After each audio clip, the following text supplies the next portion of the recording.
Esse é um aplicativo que eu estou desenvolvendo aqui em Flutter. O objetivo de desenvolver o aplicativo é mais para estudar, né? Tanto o Flutter quanto o Amplify.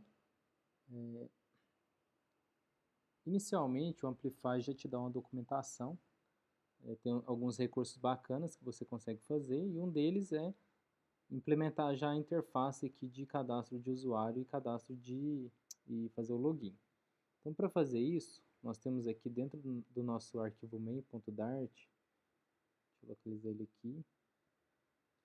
Aqui dentro de main.dart, nós temos algumas configurações do plugin, dos plugins que a gente adiciona, né? Então, você vai adicionar algumas bibliotecas aqui no projeto e vai fazer essas configurações e vai fazer a chamada aqui do Authenticator. Então, esse Authenticator é responsável por chamar essa tela.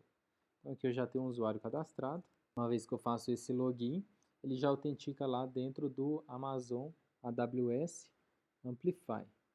Então, aqui eu já faço algumas chamadas, né, dentro da API do Amplify. Eu tenho algumas tabelas que armazenam dados. E aqui também em comunidade eu já estou finalizando algumas telas. E eu já consigo também retornar dados, tá? Então, assim, como que funcionam essas telas aqui? Dentro da minha tela principal, nós podemos ver aqui algumas revistas, e as revistas eu busco ela de uma camada de serviço. Então, eu tenho aqui Books, Services, né? Esses books aqui, eles vão retornar uma lista de livros. Mas assim, que livros são esses, né?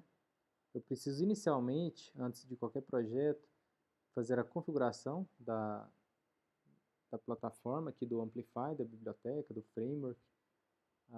E uma vez que eu faço a configuração dele, temos aqui ó, dentro da pasta de API um arquivo chamado schema.graphql. E esse arquivo você define aqui ó, qual que é o tipo da tabela que você quer, né? Na verdade, assim, o nome da tabela.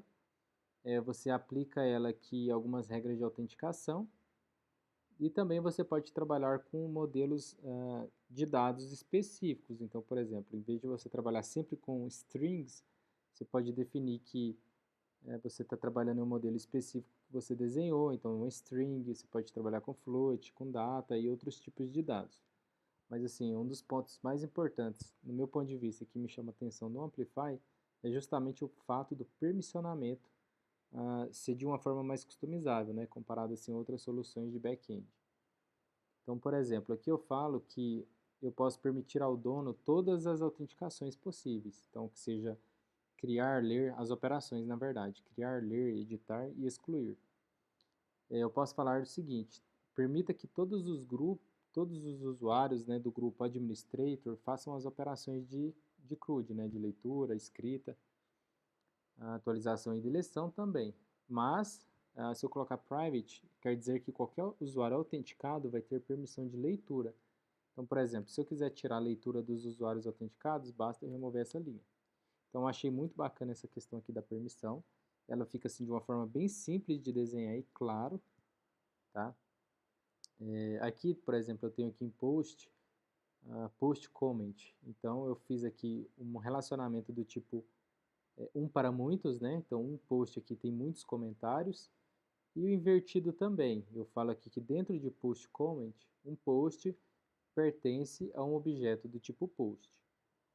Então, essa estrutura aqui, uma vez que você desenha ela, o Amplify tem alguns comandos que você roda. Um deles é Amplify Code Models, você vai rodar aqui no terminal.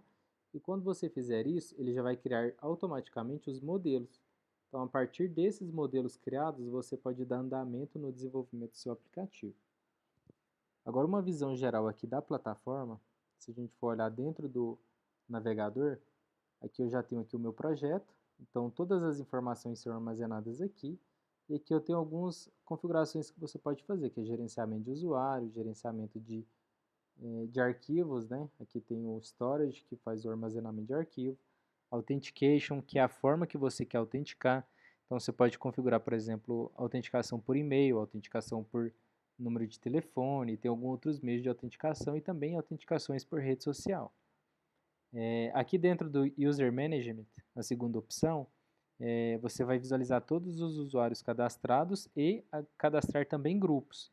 Então, por exemplo, lá nas minhas permissões dos posts, por exemplo, eu falo que o administrador pode trabalhar com todos os dados daquele registro.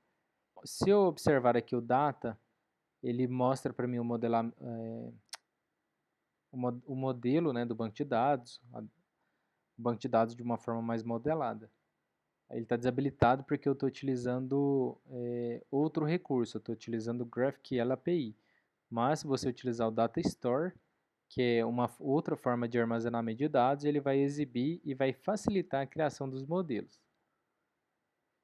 E aqui temos algumas outras opções, eu ainda não utilizei o Analytics e nem o Notifications, tá? Mas assim, eu estou muito satisfeito com o que a solução do Amplify está apresentando até então. Pelo que eu estou acompanhando, o Amplify para o Flutter, ele está ainda em desenvolvimento, mas quase que semanalmente eles lançam aí umas 2 atualizações da framework do Amplify, e o pessoal também da comunidade está respondendo bastante quando tenho dúvidas lá. Eu recomendo a utilização do Amplify Studio, do Amplify no geral, porque ele consegue integrar tanto a parte de autenticação de uma forma muito fácil, quanto os outros serviços, que seriam a tabela de armazenamento de dados, ou então criar funções, né, criar armazenamento de arquivos, e para cada tipo de autenticação que você vincula, você consegue configurar o armazenamento de arquivo vinculado à autenticação que você quer. Então, por exemplo, se você cria lá uma função para subir fotos, e você quer que somente administradores sobem fotos, então você consegue fazer esse tipo de permissionamento também. Então, se tiver algumas dúvidas, deixe nos comentários.